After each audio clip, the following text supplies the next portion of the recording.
So I had left my place and walked approximately a block down the street, and I did see a woman and two large dogs. It was after I took my first step back that I did see the pit bull break free and begin charging. So I picked Casper up. There was a car right here at the time, and I leaned against the car. The pit bull did lunge and grasp onto his abdomen, so he was essentially deboweled from the moment of impact. The Akita had lunged and it latched onto his neck. I began yelling for the dogs to stop over and over again, and I couldn't stand anymore. I fell to the ground. I did actually get on top of Casper in order to protect him. The pit bull did latch onto my left hand and began dragging and shaking me along the asphalt. And so I laid there, almost as if accepting fate, and then all of a sudden I couldn't hear anything. I couldn't feel anything anymore. I lifted my head up and I saw them charging at another man. So the only reason my attack stopped was because those dogs set their eyes on another victim. Wow.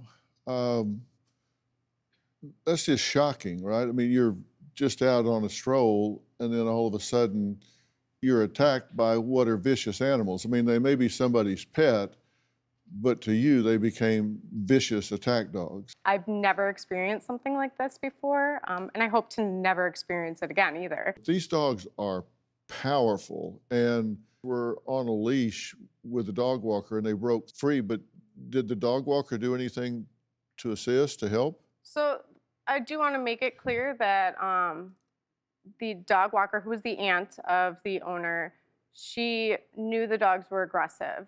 She knew all of this, that they were aggressive both towards people and animals, and didn't put the proper collars on. And that is notated in the police report. So yes, they broke free, and I was screaming for help. I was yelling for help.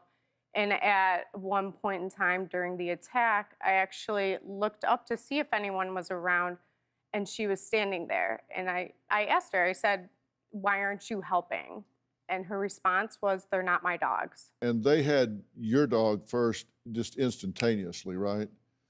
They did. So the first dog to break free did attack his lower extremities and then his abdomen. So there was organs and tissue that were protruding out of him at that time. And sadly, your dog did not survive. No, he didn't. Right. And you were impacted as well. You've got scars all over, and you still don't have feeling in some of your fingers and hands, right? It crushed the nerves in my hands.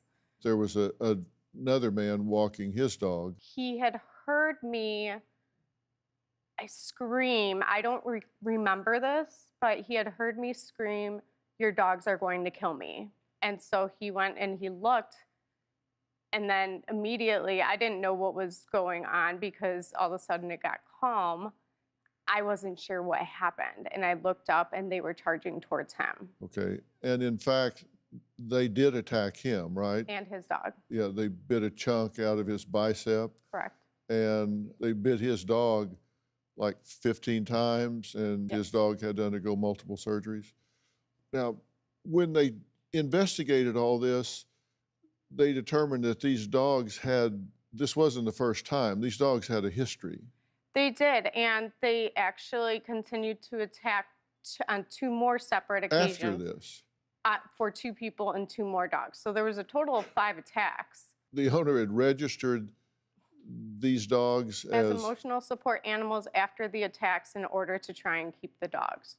And they were actually in a meeting to discuss the fate of the dogs when another attack occurred during the meeting in this other village. And they immediately went and got the dogs and euthanized them the next day. Yeah.